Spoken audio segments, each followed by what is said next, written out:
Akokwa.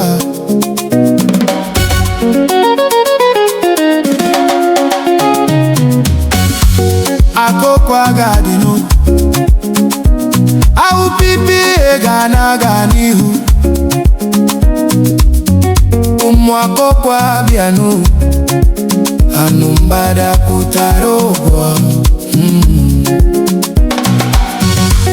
anụmbada kwụtara ụgwọ ihe anya m na-ahụta adịghị mma. Ọ dị mma ndị Akokwa ekene mmadụ niile. Ụbọchị taata anyị gwara ọnụ n'ụbọchị taata wụ 4th of April na AUPPA kwara ya oku na St. Barnabas na Obi Barnabas Jubilee Hall precisely ka anyị nọ n'ebe ahụ taa ntị, anyị nọ n'ebe ahụ ya ajụ ajụjụ, nọ n'ebe ahụ were gbaa ịta were mara ebe minisi Banopi ụgbọgụ. N'agbanyeghị ka o si wee dị, ana m agwa ụnụ n'ụbọchị taata ọ mara ezigbo mma. Nna anyị ukwu anyị na-ahụ ebe a ndị ụmụ ya ama ya so onye ama na ama ya, mana ọ ga-eji aka ya kọwa onwe ya. Nna anyị ukwu ekenekwe m gị, asị m ka i chiri biko gị zere ọmụwa bụ injinia Concord Okoro-adịghị-ka-ibe n'Akokwa. Biko kee ka ụbọchị taata si wee gaa? Na mbụ aha m bụ Chief Colonel Obiego na eze anọchie nke atọ ụmụezeala awoke Akwa. Nna anyị ukwu nnọọ ịma na mgbe e kwuru okwu mitin a na-asaịkuleti na-ama ọkwa anọkịtakwasịkwa na ọ dịghọ na AUPPA si na mitin ọbụla ha akpọghọ mitin ọbụla anọkịtakwa anyị hụkwa anọda wa anọ AUPPA sụkwa bịanụ mitin tata. Anyị wee na-asịzi ele ihe na-emenụ mgbe a na-ajụzi ajụjụ ọ bụrụ na nsogbu ahụ ewetakwara n'Akokwa ndị ukwe na ndị ekwego na ndị na-ekwego bụ ndị so na mitin agaghị adị, ndị kwere na so na mitin ga-adị.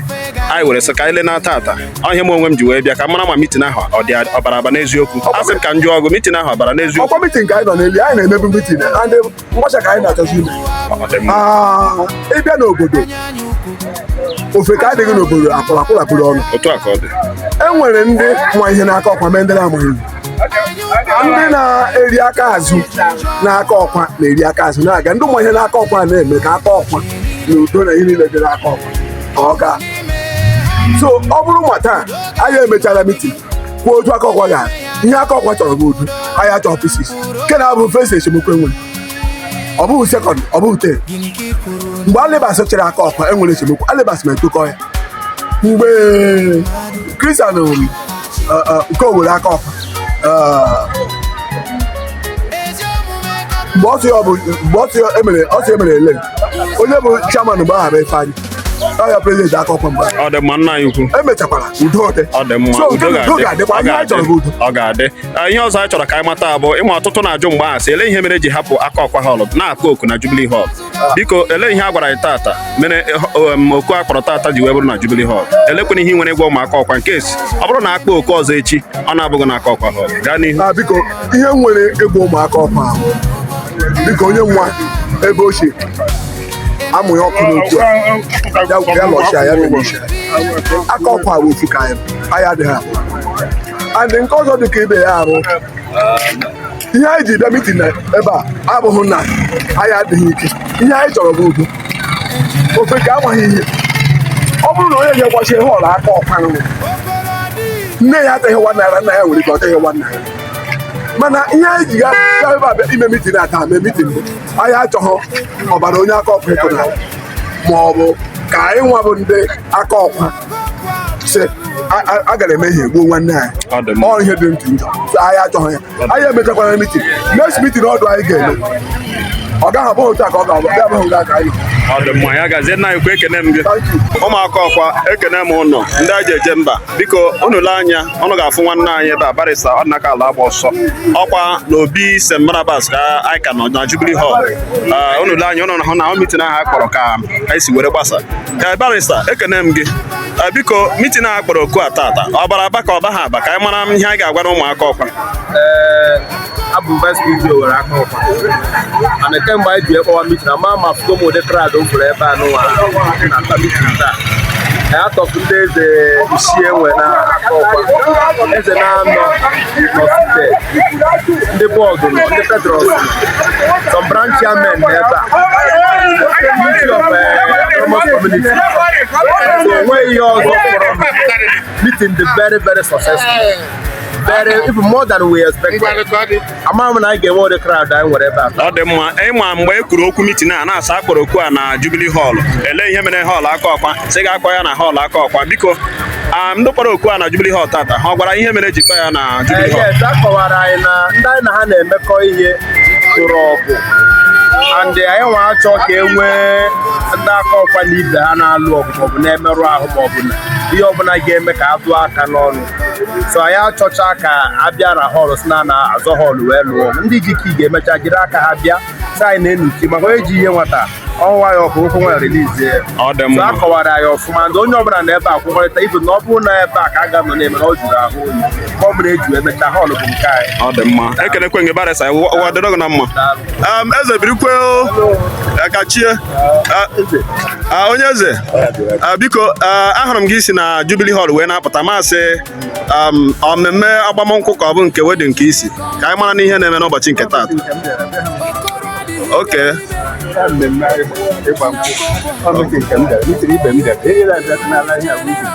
Okay, meeting Akokwa. Okay, Akokwa unu anụ na ya onye eze ọkachie ọ sị na o sikwe meeting ahụ. Onye eze biko enwe m chọrọ ka m jụta gị ịmara mgbe a kpọrọ oku meeting a anyị bịara dị confused at a time. Asịkwa na ọ Jubilee Hall, asịkwa na ihe mere anyị akpọ ha oku na Akokwa Hall. Ụfọdụ ndị isi ebe ya asị enwe ndị ga-asị na ọ maka ya mere ha abịa ha meeting a tata. Enwere ihe a gwara anyị mere eji wee kpọọ oku ebe a tata. Anyị gbasara ọtụtụ ihe dị iche iche ịhazi Akokwa otu ọ ga-esi ga-adị mma ọtụtụ ihe mebiri emebi wee na-arịọ ka Chineke mee ebere ka anyị nwee udo n'obodo anyị udo ka mma maka ọ bụrụ na udo dịrị ihe ọma na-abata ọ ya bụ ihe iweta udo. Ọ dị mma onye eze ya birikwe ya gaziere gị. Ọnwa Akokwa unu lee anya ụnụ ga-ahụ nwanne anyị nwoke ọkwa na odogwu na-epe mpe eji eje mba barista Paulinus Alochuru ekenekwe gị onye isi ma ọ senior advocate ka ewu onye maghị biko ama ahụrụ m gị isi na Jubilee Hall na-apụta obi m na-agwa m na ọkwa na meeting Akokwa ka isi apụta ihe a meeting a ọ gbasana.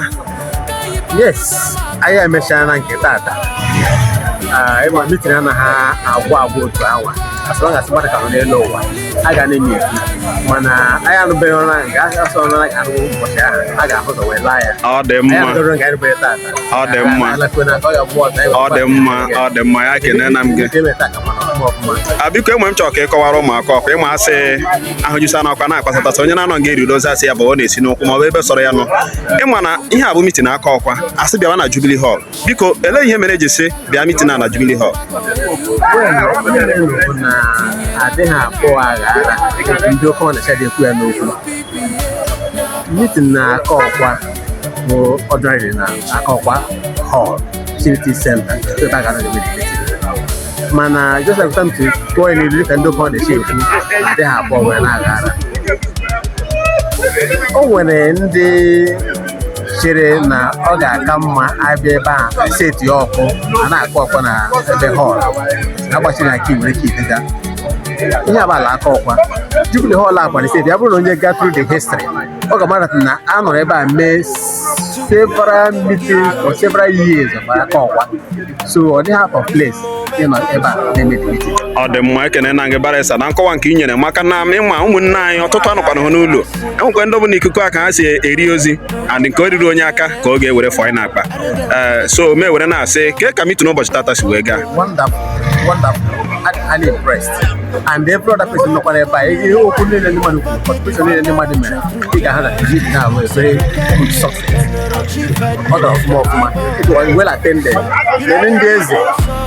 Ndị eze na-anọ but ya physically present ụmụkegwu were Akokwa ụmụ eze aga akwụ so that's wonderful and then the product of it they were all here physically present and then community PG they were here our patrons are here and then the generality of Akokwa. Ọ dị mma ekene na m gị anụkwara m na asị na ọ bụkwa na m enweghị ihe ike mere eze ụmụọpịa na ọ gakwara na ebe a ya bụ eze ọpụrụ ọzọ.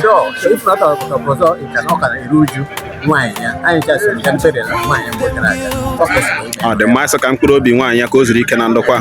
Nna anyị ukwu ekene m gị thank you very much sir.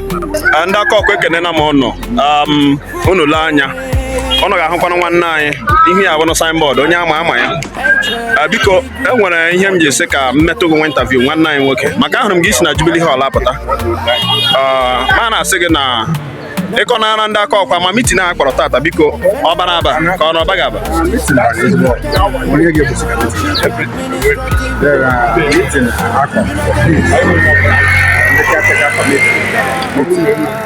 onye ọbụla chọrọ udo ga-abịara ihu and the meeting I ruled up to 105 in attendance.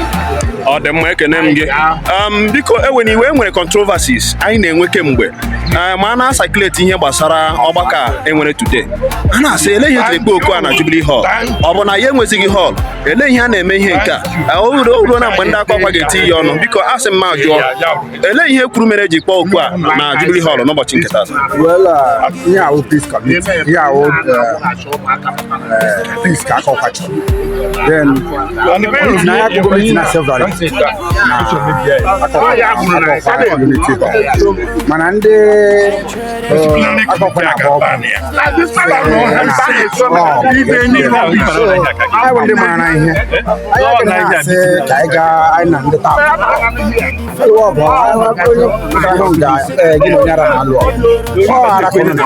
so I decide ndị law of peace we have to come to Jubilee Hall. I made the meeting. After all, man, I have unity hall. I follow a normal process in the man. I cannot teach all I know.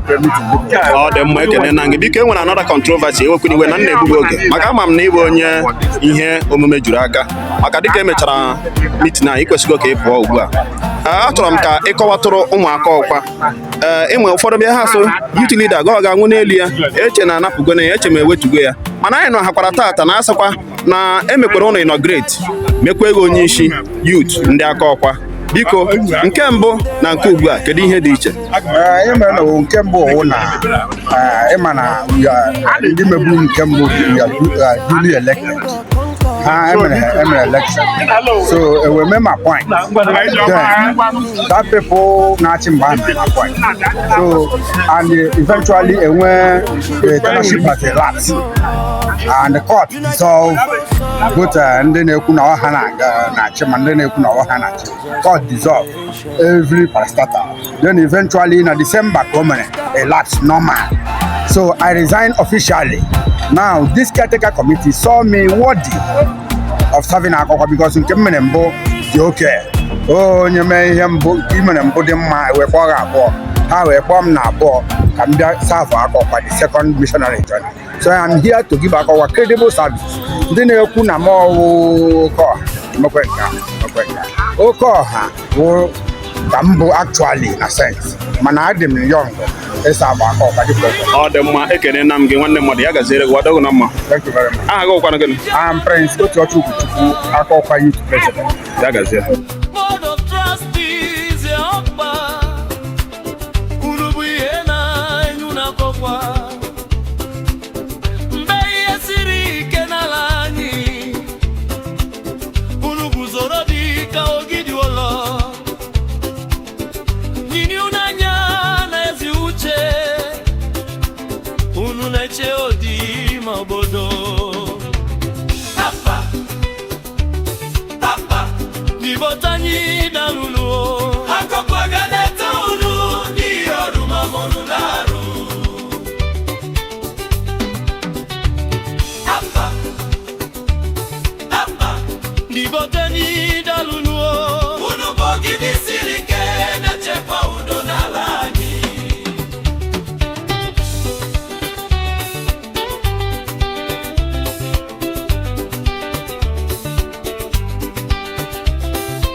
Chief Kelvin izu ogu eze mwenu onyilingu banke Akokwa obi woke na-eweta udo na-akpọmụ amalaka ha dị n'otu n'aka ya zuko neto eto Akokwa na-enweta ngozi.